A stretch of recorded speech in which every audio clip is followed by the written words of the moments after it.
Meet Lucio Urtubia, a master forger and bank robber who captivated France for 2 decades.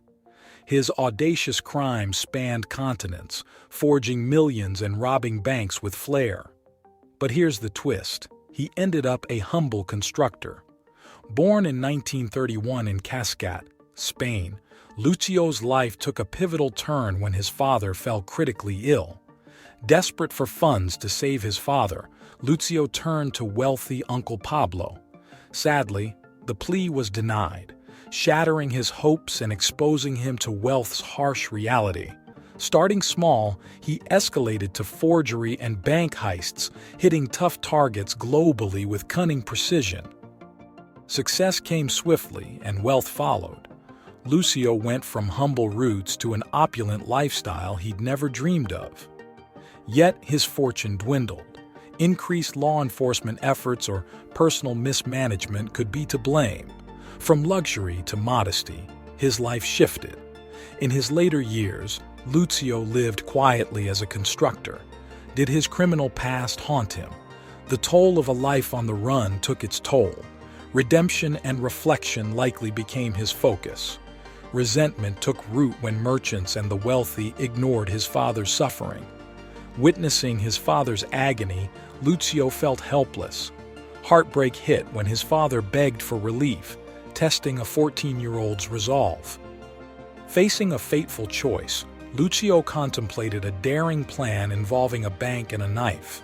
His inner turmoil mirrored his commitment to avoid violence. Tragedy struck, but his father's communist ideals lived on, breeding disdain for capitalism. Lucio smuggled drugs, but military conscription changed his path. After the triumph in a pantry scheme, thefts soured his joy. Fleeing to Paris, guided by his sister, he embraced anarchism. Lucio's dedication as a construction enthusiast led to anti-authoritarian beliefs. He sheltered anarchist leader El Quico, deepening his commitment to dismantling hierarchies. Lucio's journey evolves from builder to advocate. Allying with bank robber El Quico, they challenge oppression through armed robberies. Mentorship strengthens their bond as stolen funds benefit the community. El Quico surrenders for prison amid extradition concerns. El Quico's release led to a broken promise as he longed for Spain. Lucio's plea conflicted with El Quico's internal struggle. On January 6, 1960, El Quico and comrades died at the border, leaving Lucio bereaved. Embracing anarchy, Lucio turned to construction and spreading beliefs through print. Robberies funded their press after bank rejections. Lucio's brilliance surfaced in identity forging, protecting comrades and amplifying their voices. This journey shifted from tragedy to resilience, leaving a lasting legacy. Amid the 1968 protests, Lucio's anarchist group thrived. He met Anne, sparking an unconventional love story. Anne embraced his past as a bank robber, joining the anarchist fold amidst global turmoil. Inspired by communism, they forged perfect dollar replicas to support Cuba, passing bank tests seamlessly. But this art was more than skill.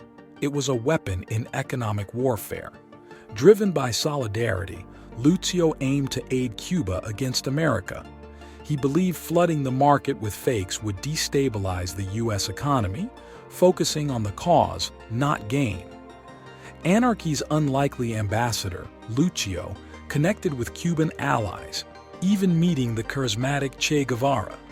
At an airport crossroads, he presented his audacious plan, detailing the economic chaos their forged dollars could unleash. Yet, as destiny met determination, Cuba stood at a crossroads, the plan's implications echoing globally. Lucio's forged dollars were a testament to his commitment, sparking a bold vision in the face of ethical and political challenges. Che Guevara's iconic stature met Lucio's plan to forge dollars, seeking to aid Cuba. Yet, Guevara's unexpected response chilled their meeting. French police tracked Lucio after a meeting, suspecting bank robberies. His underground warehouses hid evidence, as he shared gains like a modern Robin Hood. Fatherhood reshaped priorities, but commitment held. Forging checks became a new plan, bolstered by expertise. They challenged adversaries, aiding the community. Lucio's journey, lost to advocacy, endures. Ideals persist, promising unwavering change. His team duplicated workers' checks, exploited Spanish banks, and then faced Citibank with unmatched dedication. A web of allies formed, spanning cities and countries. A synchronized plan emerged. Replicate serial numbers from touristic checks onto the forged ones. Simultaneous transactions ensured deception, as funds moved discreetly between accomplices. As Citibank unraveled the crisis, the extent of the scam dawned. Losses mounted and pressure surged. French authorities were pressed to pursue the masterminds. Lucio's relentless forgery operations targeted Citibank, and authorities in pursuit.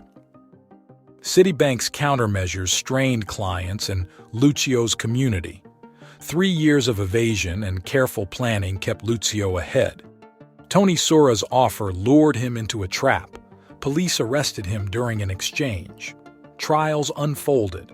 Lucio's lawyer exploited errors, securing his release on bail.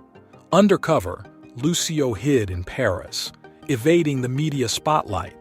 Unseen watchers monitored him, collecting evidence. His rearrest marked a turning point. Citibank's resolve grew, intensifying the trial. Experience a saga of deception, pursuit, and gripping trials.